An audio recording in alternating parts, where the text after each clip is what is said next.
오늘 함께 볼 성경 본문을 제가 봉독해 올리겠습니다. 로마서 16장 16절에 기록된 말씀입니다. 성경 봉독이 끝나면 다 같이 아멘으로 화답해 주시기 바랍니다. 거룩하신 하나님의 말씀입니다. 너희가 거룩하게 입맞춤으로 서로 문안하라. 그리스도의 모든 교회가 다 너희에게 문안하느니라. 아멘. 네. 수요 예배 오신 여러분 주님의 이름으로 환영하고 축복합니다. 우리 옆에 분들과 같이 인사하실까요? 이렇게 인사했으면 좋겠습니다. 잘 오셨습니다. 한 번 더 인사하실게요. 자주 만납시다. 마지막으로 한 번 더 인사하실까요? 내일 전화하겠습니다. 네. 약속을 지키실 분들만 인사하시는 것 같아요. 네. 코로나19가 이제는 일상에서 거의 사라진 것 같습니다. 마스크를 끼지 않는 사람들도 참 많아졌고 거리는 다시 따뜻한 봄날처럼 활기를 되찾기 시작했습니다. 그럼에도 불구하고 우리의 일상에서 바뀌지 않았던 코로나의 흔적이 여전히 남아있는 것들이 있는 것은 부정할 수 없는 사실인 것 같습니다. 코로나로 인해서 변화된 가장 큰 변화를 생각해 보면 아마 사회적 고립에 있지 않나 하는 생각을 해봅니다. 2020년 3월 22일 날 저희 종교시설과 사업장의 운영 제한 권고가 이제 행정명령으로 떨어졌다고 하더라고요. 그리고선 757일 만에 이제 거리두기가 완화되고 마스크를 벗었다고 합니다.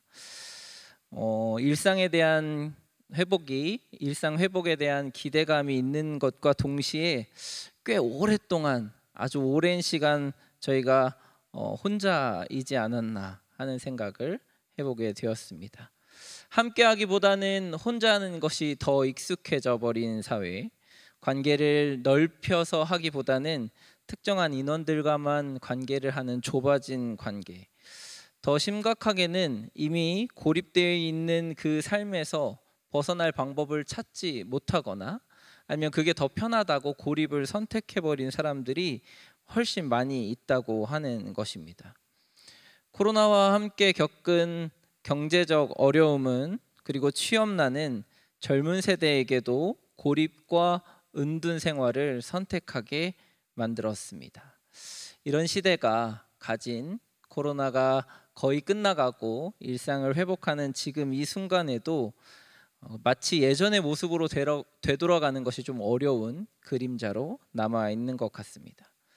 그런 여전히 아직은 코로나가 남아 있고 그러나 일상을 회복하는 것에 대한 기대가 있는 이 과도기적 시점에서 우리 그리스도인이 해야 할 일은 무엇일까요?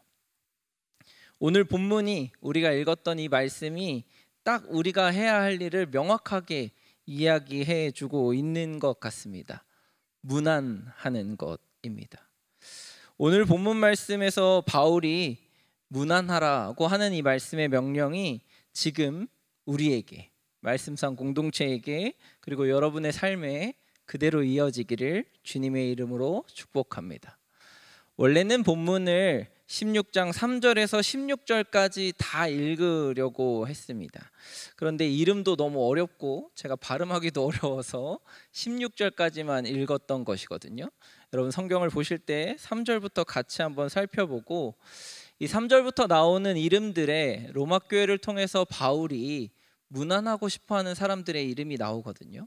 그런데 그 이름들과 함께 이야기들을 담아 있는 이름들이 있고 그 이야기와 그 의미를 생각해 보면 문안하는 것이 바울에게 그리고 우리에게 어떻게 읽혀져야 하는지를 알 수 있을 것 같습니다.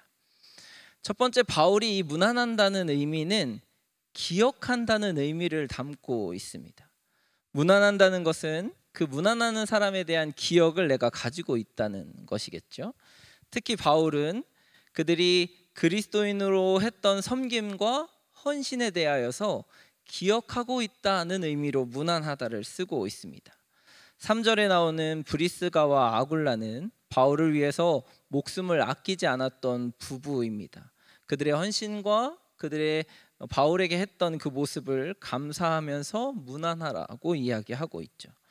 6절에는 수고한 마리아라고 기록하고 있고 12절에는 주 안에서 수고한 드루베나와 드루보사, 또 많이 수고한 버시 등이 거론되고 있습니다. 이들에게 문안한다는 것은 그들이 했던 그리스도인으로서의 수고를 기억하겠다, 기억한다, 앞으로도 계속 기억해서 문안하겠다라는 의미를 담고 있는 것입니다. 사람에게 기억된다는 것은 어떤 의미일까요? 여러분은 누구에게 어떤 의미로 기억되고 싶으십니까? 여러분은 누구를 기억하고 있으십니까? 저희 교회가 내년이면 60주년을 맞이하죠.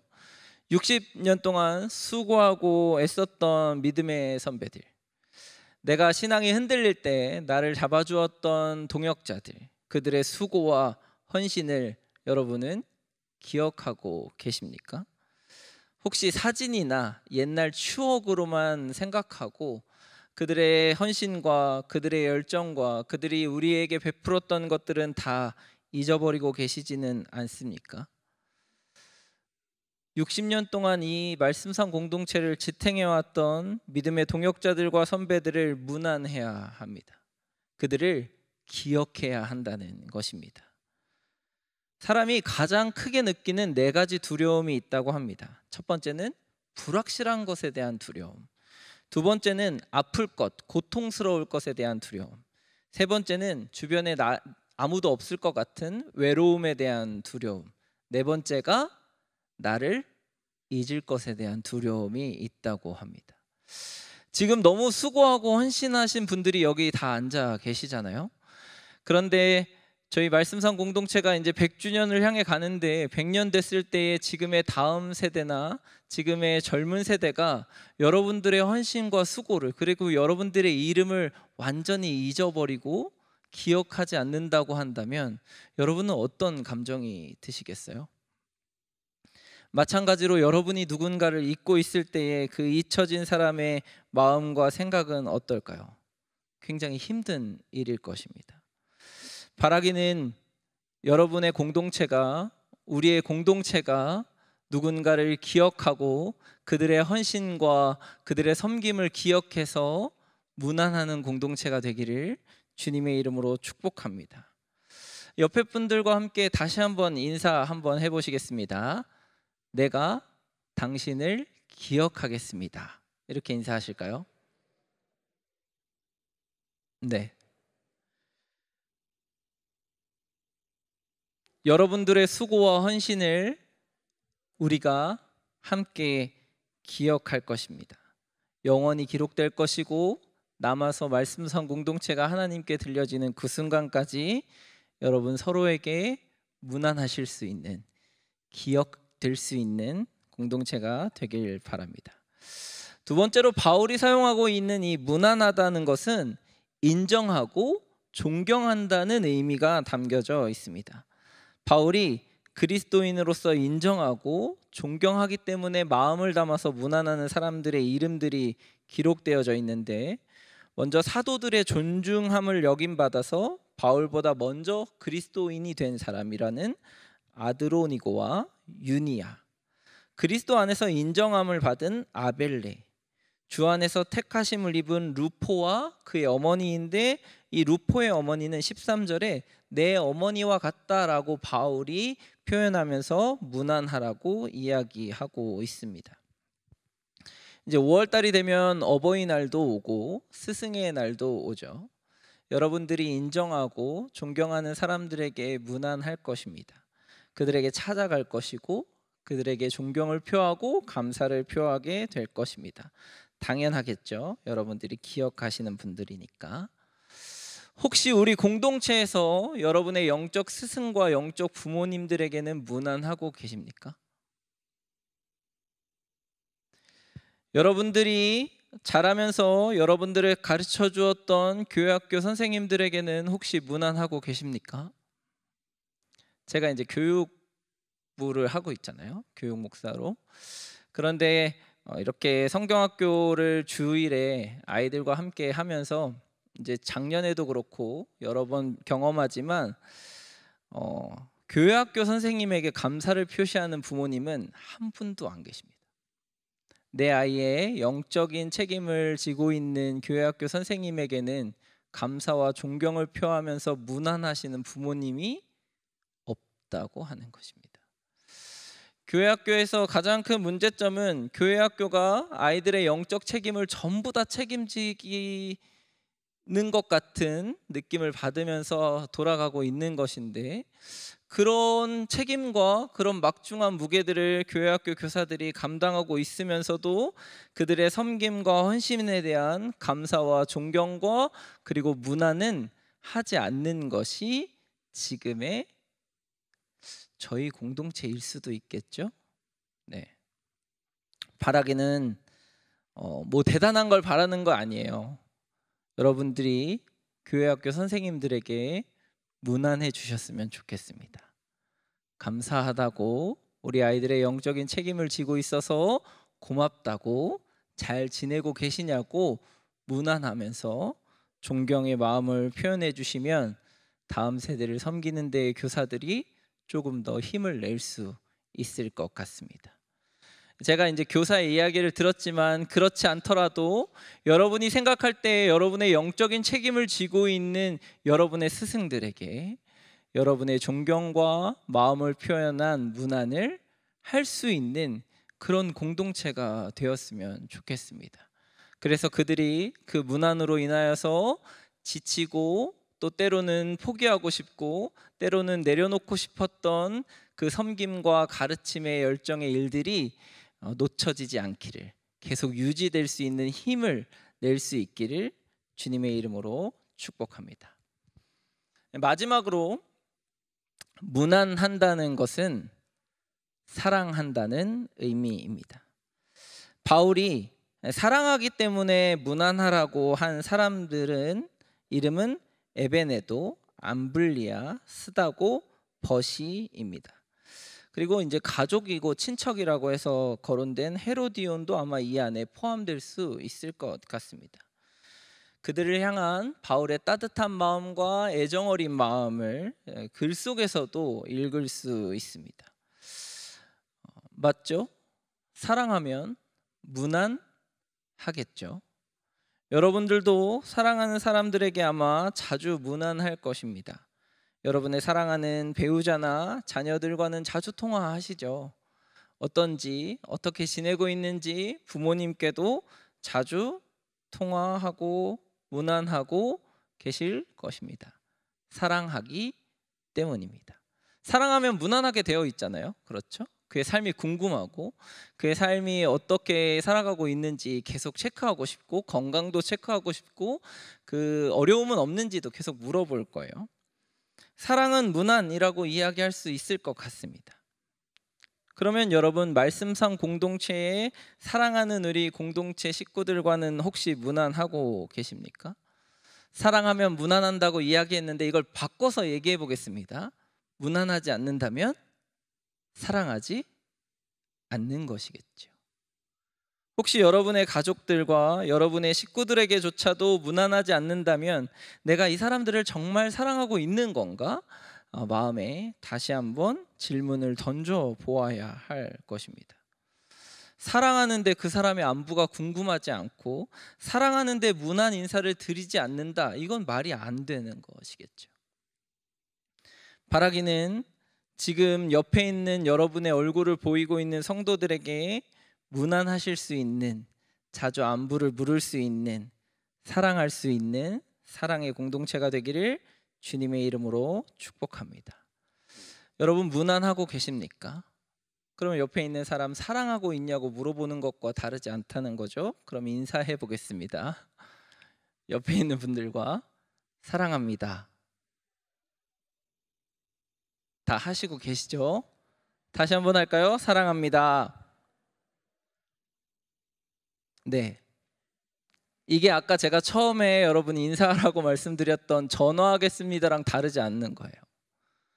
무난하겠습니다랑 다르지 않다는 것입니다. 사랑한다고 말하는 것이 무난한다는 것이죠. 한 번 더 인사하고, 한 번 더 돌아보고, 한 번 더 섬기고, 한 번 더 그들의 삶을 신경 쓰겠다라고 이야기하는 것입니다. 오늘 설교 제목이 무난할까요? 였습니다. 이걸 이제 우리가 지금까지 살펴본 단어들로 바꾸어 보면 기억할까요? 존경할까요? 사랑할까요? 라고 바꿀 수 있을 것입니다. 여러분, 바라기는 우리의 공동체가 섬김과 헌신을 기억하는 공동체가 되길 주님의 이름으로 축복합니다. 바라기는 우리의 공동체가 우리의 영적인 스승과 부모님들에게 존경과 감사를 표현할 수 있는 공동체이기를 주님의 이름으로 축복합니다. 바라기는 우리가 모두 한 가족이라고 이야기하기 때문에 우리의 공동체가 서로를 사랑하고, 서로를 궁금해하고, 서로를 책임지면서 안부를 물을 수 있는, 사랑으로 무난할 수 있는 공동체가 되기를 주님의 이름으로 축복합니다. 그래서 우리 오늘 16절 말씀을 같이 읽어봤잖아요. 16절 말씀에는 바울이 이제 로마 교회에게 무난하라고 그 15절까지는 얘기했어요. 그리고선 16절에 이렇게 이야기합니다. 너희가 거룩하게 입맞춤으로 서로 무난하라. 기억하고 존경하고 사랑하라. 그리스도의 모든 교회가 다 너희에게 무난하느니라. 우리가 함께 살아가고 있고 함께 예수님을 믿음으로 고백하고 있는 그리스도의 모든 교회가 여러분을 기억할 것입니다. 여러분들이 지금 섬기고 있는 섬김과 그리스도인됨의 삶을 존경할 것입니다. 그리고 한 번도 만나보지 못했지만 분명히 성락성결교회를 사랑한다고 말할 것입니다. 이걸 누가 먼저 하셨냐면 예수님이 먼저 하셨습니다. 예수님 여러분을 무난하고 계십니다. 예수님 여러분 기억하고 계시는 걸 믿으십니까? 예수님은 한순간도 여러분을 잊지 않고 단 한순간도 놓치지 않고 여러분을 기억함으로 여러분을 위하여서 중보하고 기도하고 계신다고 말씀하셨습니다. 하나님은, 예수님은 우리를 잠시도 잊지 않는 분이십니다. 예수님이 매일 여러분에게 기억함으로 무난하고 계심을 믿으시기 바랍니다.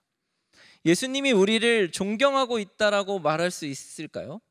존경이라는 말은 표현하기 어렵지만 예수님이 우리에게 자유의지를 주시고 우리에게 선택을 주셔서 우리가 선택하고 우리가 살아가고 있는 삶을 존중하시면서 인정하고 계십니다. 때로는 우리가 잘못된 선택을 하고 때로는 우리가 실수를 저지를 때라도 주님이 책임지고 우리를 인정하고 우리와 함께하고 우리의 생각과 우리의 선택을 존중하고 계신 것입니다. 그러니까 우리가 마음대로 선택할 수 있지 않겠어요? 예수님조차도 선택할 수 있잖아요. 그러니까 주님은 우리를 먼저, 우리의 삶을, 그리고 여러분의 선택을, 여러분의 그리스도인됨을 인정하고 존중하고 계십니다.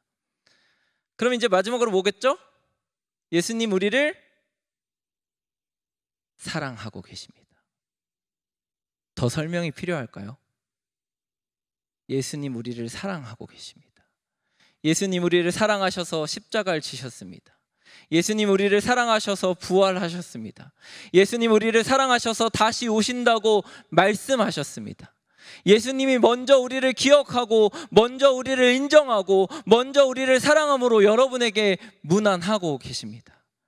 매일 여러분을 궁금해하고 계세요. 매일 여러분을 찾아가고 계세요. 매일 여러분에게 대화를 걸고 계신 것이죠. 그런 예수님을 본받아서 우리의 공동체가 기억하고 존경하고 존중하고 인정하고 사랑으로 무난할 수 있는, 사랑으로 옆에 사람의 삶에 노크할 수 있는 그런 말씀상 공동체가 되시기를 주님의 이름으로 축복합니다.